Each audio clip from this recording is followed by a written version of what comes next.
Merci.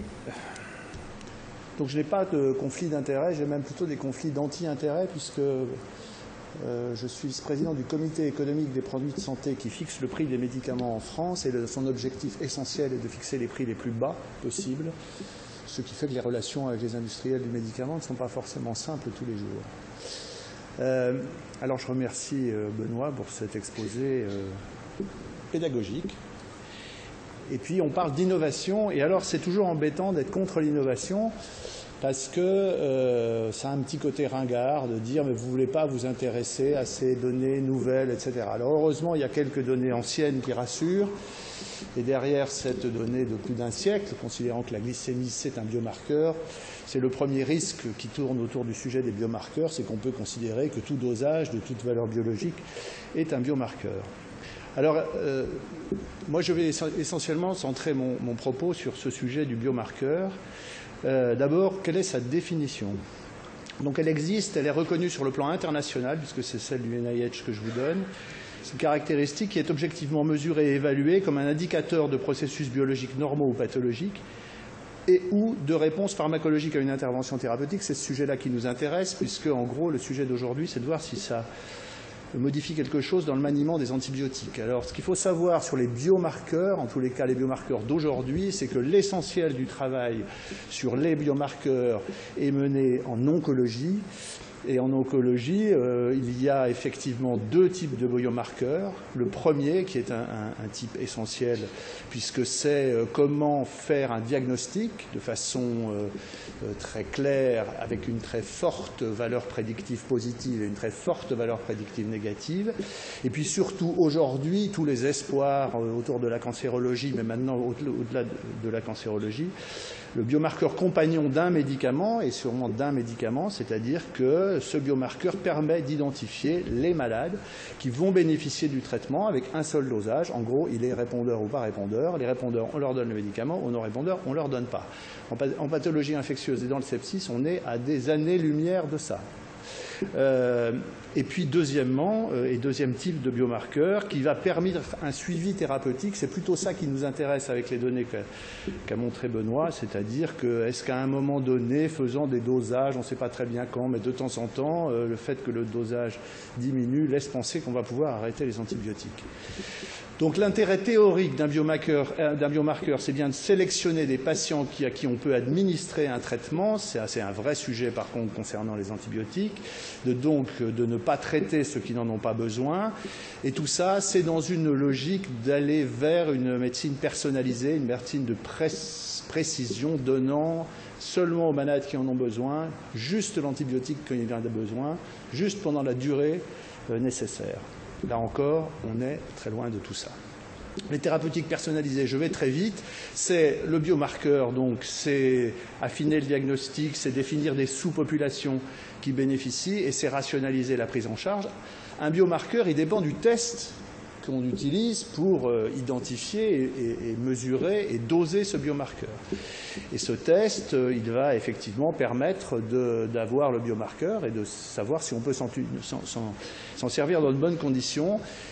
Et puis dernier point, la France, comme toujours, malheureusement, peut-être ça va changer dans les années à venir, elle n'a pas fait sur ces sujets-là d'analyse médico-économique, c'est-à-dire est-ce que l'utilisation d'un biomarqueur, non seulement ça va améliorer la prise en charge, mais éventuellement ça va faire des économies à l'assurance maladie. Alors quand on utilise un biomarqueur, et ce travail-là, ces questions qui sont sur cette diapositive sont celles de l'ANSM, quand un biomarqueur arrive compagnon d'un médicament, on doit se poser un certain nombre de questions. Est-ce que la mesure est sensible et spécifique? Est-ce qu'il y a des marges d'erreur dans ce dosage? Est-ce que les modalités de réalisation sont parfaitement décrites? Est-ce qu'il y a une corrélation entre ce biomarqueur et un état clinique? Est-ce que l'intérêt économique a été évalué? Et enfin, surtout en pratique courante, est-ce qu'il y a un intérêt par rapport aux autres tests existants? C'est-à-dire qu'aujourd'hui, la seule question sur les biomarqueurs sur notre sujet qui nous concerne dans cette session, c'est est-ce qu'il y a une plus-value à utiliser un biomarqueur par rapport à une utilisation optimale des marqueurs déjà existants. Et en revanche, il y a un truc qui est sûr, c'est que le marché des biomarqueurs est ouvert. et que moi, l'an dernier, à la même époque, j'avais fait une petite liste juste sur pneumonie acquise sous ventilation artificielle, j'avais trouvé une trentaine de biomarqueurs. Aujourd'hui, c'est dans le Blue Journal de novembre dernier, il y a 170 biomarqueurs qui s'occupent du sepsis. C'est pas bon signe, hein. Il n'y a pas 170 glycémies quand même pour s'occuper du diabète. Alors lequel on va choisir? Ce qui est aujourd'hui clair, c'est que moins de 10 et probablement moins de 6 et peut-être seulement 2, puisque c'est ce que nous a montré Benoît, des 170 biomarqueurs ont bénéficié d'une évaluation, c'est-à-dire autre chose que la seule conviction de l'équipe qui l'a trouvé ou qui l'a fait analyser dans le laboratoire de son hôpital. Et parmi eux, celui qui est reconnu, c'est la procalcitonine, c'est une des meilleures, c'est la plus largement étudiée. Donc, OK, on ne parle pas des 169 autres, on va donc s'intéresser essentiellement à la procalcitonine puisque c'est le meilleur de tous. Alors, première question, quelles sont les valeurs seuil, quel dosage, enfin des questions un peu bêtes, hein, je reconnais, mais à partir de quel dosage on dit, ben celui-là on le traite, l'autre on ne le traite pas, est-ce que c'est sensible, est-ce que c'est spécifique, est-ce qu'il y a des marges d'erreur? Donc il y a un petit travail amusant qui, par exemple, constate, on pourrait s'arrêter là en fait, hein, que la valeur seuil aux urgences, ce n'est pas la même qu'en réanimation. Je ne sais pas, est-ce que vous avez déjà vu une autre pathologie dans laquelle la valeur seuil aux urgences n'est pas la même qu'en réanimation? Et puis en plus, il y a des trous dans les valeurs seuil, donc moins de 1 nanogramme, moins de 0,1, moins de 0,2, plus de 0,5, donc entre 0,2 et 0,5, on ne sait pas très bien si c'est exclu ou si ça suggère le diagnostic, mais bon, il y a quelque chose peut-être là-dedans. Et puis enfin, les modalités de réalisation sont-elles parfaitement décrites? Encore une question posée dans la liste officielle de l'ANSM. Combien de dosages? Les dosages, ça va de 1 par séjour, le premier jour, jusqu'à 1 tous les jours, peut-être 2 tous les jours, parfois même plus de 2 par jour. Donc ces modalités de réalisation de ces prélèvements ne sont pas non plus déterminées avec précision. Et puis dernier sujet, qui cette fois-ci répond à la question de la spécificité, c'est que la PCT, c'est bon pour tout. Ça va vous doser un peu d'inflammation en rhumatologie. Ça va même vous faire un petit quelque chose sur guider les thérapies des insuffisances cardiaques. Et puis là, il y avait ce matin un poster dans le diabète, justement, aussi de la PCT. Voilà. Donc la spécificité de l'examen ne saute pas aux yeux tout de suite non plus. Et puis enfin, il y a des biais de dosage, joli papier aussi récent, qui montre qu'il y a un impact très important sur le dosage, qui tiennent à un certain nombre de données, pas banales, hein, puisque c'est juste de l'âge, le sexe, une antibiothérapie préalable, qui n'est quand même pas une question anodine pour la décision de donner une antibiothérapie dans un service de réanimation, les corticoïdes, l'insuffisance rénale chronique, l'insuffisance hépatique. Tout ça génère des fluctuations de dosage qui rendent l'interprétation de ces données particulièrement difficile et donc sont à l'origine d'erreurs possibles d'interprétation. Et ce qui est intéressant, c'est que ce papier-là, il est co-signé quand même par les grands vendeurs des biomarqueurs, notamment l'équipe Christ Crane, nos amis suisses, qui quand même eux-mêmes disent aujourd'hui que, écoutez, les biomarqueurs, c'est bien, mais on ne peut pas les utiliser tout seuls, et qu'en gros, c'est mieux d'avoir en même temps l'examen clinique, la radio, d'autres examens de laboratoire, l'avis des docteurs, et mon Dieu, plus ils ont d'expérience, mieux c'est. Ça repositionne sérieusement le biomarqueur dans la stratégie diagnostique et thérapeutique. Et puis, il y a des tests qui existent, c'est ce dont je parlais tout à l'heure en introduction. Alors, est-ce que c'est des biomarqueurs? Je ne sais pas, on verra. Peut-être que c'est un moyen de trouver une solution à notre débat. Il y a aujourd'hui quand même le moyen d'identifier des agents bactériens responsables, de déterminer un certain nombre de leurs caractéristiques, notamment leur profil de résistance. Le problème, c'est le temps. Et c'est vrai qu'aujourd'hui, les résultats prennent plutôt 2 jours que 2 heures et que dans cet espace de temps-là, l'expérience prouve, beaucoup de papiers montrent que les malades ils sont plutôt trop traités que pas assez traités. Et donc il y a un excès d'utilisation des antibiotiques. Et cette partie-là du propos de Benoît, j'y souscris évidemment intégralement. Il va bientôt falloir trouver des solutions pour utiliser correctement ces tests. Alors, un petit tour rapide aujourd'hui. Il y a des techniques anciennes qui donnent des antibiogrammes rapides sans avoir identifié l'agent pathogène.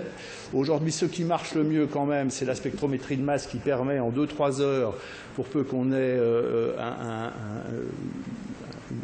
une identification, mais une culture bactérienne correcte, ça permet en 2-3 heures d'avoir une identification. Si on a l'identification de l'agent pathogène très vite, qu'on connaît l'épidémiologie de son service, ça guide quand même beaucoup le choix thérapeutique initial. La biologie moléculaire, c'est pas terrible pour l'instant, sauf dans la tuberculose. Et puis il y a quelques tests colorimétriques très, très pertinents qui, en quelques heures, disent ce qui nous intéresse, c'est-à-dire en gros des caractéristiques de résistance pour un certain nombre de ces agents pathogènes.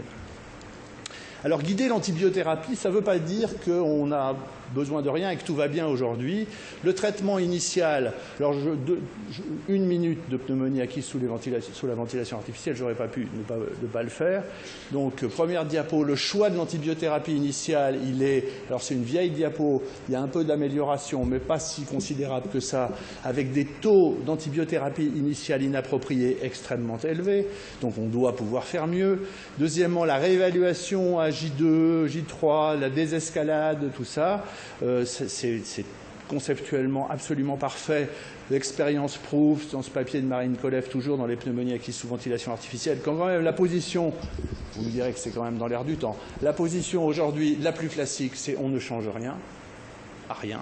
Donc 242 sur 300 et quelques de ces malades n'ont aucun changement de l'antibiothérapie à J3. Dans certains cas, on augmente, dans un certain nombre de cas, on diminue. Et puis enfin, l'arrêt du traitement, à ce titre-là, je ne saurais trop vous conseiller que de relire un papier inoubliable et de peut-être continuer à travailler sur ce sujet pour voir que peut-être 7 jours c'est mieux que 8, que 6 c'est mieux que 7 et que 5 c'est mieux que 4. Certes, ce n'est pas de la médecine personnalisée, mais malgré tout, ça permet de réduire la consommation des antibiotiques. Alors maintenant, la PCT, je ne vais pas reprendre évidemment et de propos délibérés les exemples qu'a pris Benoît, je vais en prendre d'autres. Donc dans le Blue Journal d'il n'y a pas longtemps, puisque c'est il y a 2 mois, un papier, 400 malades, une étude multicentrique aveugle randomisée, avec un critère de jugement principal qui est justement le volume d'antibiotiques utilisés. Et puis les résultats sont redoutables, dans le sepsis, et pas dans une pathologie donnée. La durée avant d'arrêter les antibiotiques, pareil. Le nombre total de jours sans antibiotiques au cours des 28 jours, pareil. La durée de séjour en réa, pareil. La mortalité, pareil. La mortalité à J90, pareil. En gros, c'est pareil. En plus, c'est aussi pareil entre le dosage entre les cultures positives et les cultures négatives. Il n'y a pas de différence non plus entre les vivants et les morts. Et la conclusion, elle est que quand même, aujourd'hui, il n'y a pas, avec ce seuil-là, qu'on peut contester, mais je vous l'ai montré dès les premières diapositives, considérer que l'utilisation de ce biomarqueur permet de diminuer la consommation des antibiotiques. Alors il y a un bel éditorial de Jean-Louis Vincent avec ce papier qui dit que des choses tout à fait simples. La première, c'est que c'est vrai que le traitement antibiotique ne doit pas être le même chez tout le monde et qu'on doit donc personnaliser l'antibiothérapie. C'est vrai qu'on aurait besoin de marqueurs qui nous permettraient de personnaliser. Alors on a déjà des outils que bien d'autres pathologies n'ont pas, c'est-à-dire l'identification de l'agent pathogène et son profil de résistance. Il faut peut-être un peu s'intéresser maintenant aux caractéristiques du malade qui se balade avec ces germes responsables d'infection. Que donc on est bien dans une donnée où le biomarqueur, si on s'en sert, s'intègre dans un truc plus global, ce qui a déjà été dit tout à l'heure, et que ça n'est pas efficace tout seul et qu'il va donc bien falloir essayer de trouver autre chose ou d'améliorer la performance de ces biomarqueurs. Dernier papier, le plus d'il y a quelque temps, j'aimais bien l'image de se dire, avec ces biomarqueurs, qu'est-ce qu'on fait dans le sepsis? Est-ce qu'on est en train de tuer des dragons ou de lutter contre des moulins à vent? Là encore, les résultats sont tout à fait faibles, à l'exception de la dernière ligne, qui est l'utilité de la procalcitonine pour essayer de désescalader et de limiter l'utilisation des antibiotiques. Il y a 4 études et les 4 sont positives. Mais c'est curieux qu'il y ait une étude qui soit positifs pour désescalader, et les études qui cherchent à montrer l'efficacité d'un biomarqueur pour justement adapter l'antibiothérapie initiale, c'est-à-dire éventuellement escalader, toutes ces études sont négatives. Donc ça ne marche que dans un sens en plus. Voilà, donc une fois que je vous ai dit ça, j'ai envie de vous dire que le plus simple, et comme ça on va être d'accord avec Benoît, eh ben, il n'y a qu'à dire que la microbiologie et la bactério, ça fabrique des biomarqueurs, et dans ce cas-là, les biomarqueurs sont un outil absolument essentiel dans le maniement des antibiotiques. C'est vrai qu'on peut faire quelques progrès encore, j'ai essayé d'en citer quelques-uns, autour de ces données de microbiologie, qu'il faut sûrement, parmi les 170, trouver celui, et peut-être que c'est pas celui, il n'est pas dans les 170, trouver le biomarqueur qui va être suffisamment sensible, spécifique, approprié, et qui va permettre de commencer une réflexion de médecine personnalisée et efficace en pathologie infectieuse et notamment en réanimation. Et puis peut-être qu'il faut s'intéresser à un tout petit sujet, c'est aujourd'hui quels critères on a qui permet de dire à un moment T donné, ce malade n'a plus besoin d'antibiotiques. Est-ce qu'on a autre chose que des biomarqueurs, mais quelque chose qui tient plus justement au côté microbiologique, qui nous permettrait de dire que on a assez d'éléments et d'arguments pour arrêter, parce que sinon aujourd'hui sur les deux jolis algorithmes que Benoît m'a montré, donc du travail de Bouham, c'est vrai qu'on n'a pas envie de prendre une décision toute seule sur ce seul algorithme-là. Si on ne prend pas ces deux solutions-là dans ma conclusion, je crains qu'effectivement, on s'attaque au moulin à vent. Merci.